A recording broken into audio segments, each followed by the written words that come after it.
Hello, Potato, and welcome back to day 7 of the 13-day Halloween countdown.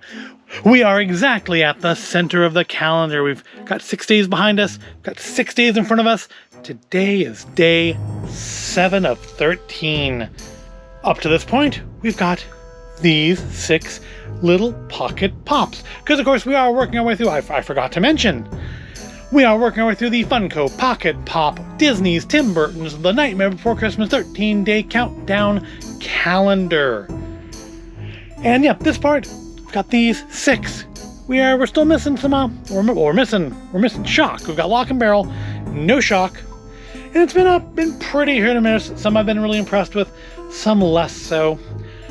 But none of it matters, because every day is a new day, and it's a new chance to impress or depress. So let's see what's behind door number 7. Jack and Sally, no touching. No touching. Back off. And let's open up door number 7.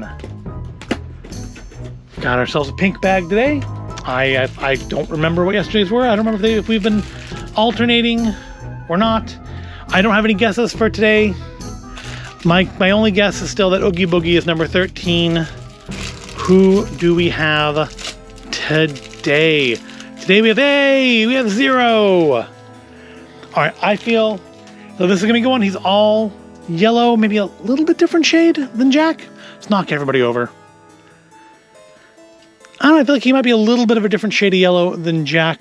Hopefully one that pops really nicely in the black light while I talk to fill time while I try to stand up these horrible little vinyl figurines that absolutely do not want to stand up on this table.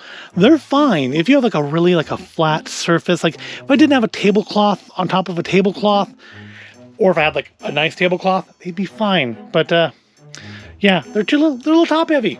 That's why full-size pops come with stands nowadays. So let's look at 0.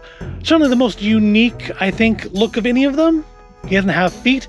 He's going to stand up real well. I mean, he'll fall over easily if you want him to, but he's not going to fall over just kind of on his own when I don't look at him, or if I do look at him, because 0 is a good boy. His little pumpkin nose, bright orange, ought to glow nicely.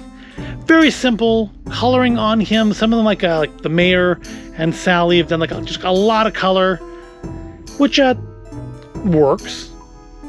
There goes Finkelstein. But 0, they've gone very plain, because let's face it, he's basically white in the movie, so he's just kind of yellow here. That seems our default for anything that was white, like Jack's skeleton head, or Finkelstein's chrome dome, or even Shock's mask there. That's not Shock, that's Beryl. Shock is the witch. You'd think, this movie's been around for like 30 years, you'd think I'd know the names by now. With Beryl's mask there, we've gone with like a golden yellow. So I think that's where we're going with these. But so far, I'm gonna say 0 is my favorite. He's massively out of scale to the other characters, but still, so far, my favorite. And that's just looking at him in the light. But what happens when we turn out the lights and turn on the black light?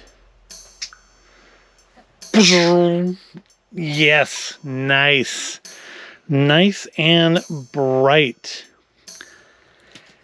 And yeah, I mean, I think he looks almost like a little glowy blur on the camera screen, but to my eyes, he's quite nicely done. The nose pops nicely from the front of the face in yellow. Love the ears. Love that he's not falling over when I don't keep holding him for like half of a nanosecond. Yes, so far, at the halfway point, 0 is my favorite. I can see why they've waited this long to put him in there. They've put him in the middle just to give you something to look forward to in case you've been frustrated by the fact that Dr. Finkelstein and Beryl do not want to stand up. Here's 0, the good boy. Even as a pop, he is a good boy, and you can be over here and be a good boy with Jack and Sally where you belong. And that's it. That's our halfway point for day 7. 6 more days to come of this nonsense, and we'll have our whole little Halloween Town gang. Or at least all of them that are coming in the 13-day countdown. I hope you've been enjoying this all so far, and hope you've enjoyed today. If you did, go ahead and like. Make sure you're subscribed to the channel. Thank you for watching. And for today's comment, for today's request of you, today's ask, when you were a child, did you do store-bought costumes or did you do homemade costumes? And homemade costumes don't necessarily have to be something, where mom or dad got out the sewing machine and really stitched it together. It can be stuff that you've just put together from parts. It's just not, it's not from a box. Like when I was a little kid, they have now it's like retro things. But when I was a little kid, they still had those horrible box costumes with the plastic mask and the vinyl vest. I guess the reproductions of them tend to be cloth. But they were this really cheap, plasticky vinyl material when I was a little kid. And I was not allowed to have those. Nope. I had homemade costumes and some that were quite nice. I was Wicket one year, was Kermit one year. Those were nice ones, handmade costumes. But, again, homemade costumes don't have to be handmade. Most of my costumes as an adult are also homemade. They're just put together from parts. They're not a kit from the spirit store.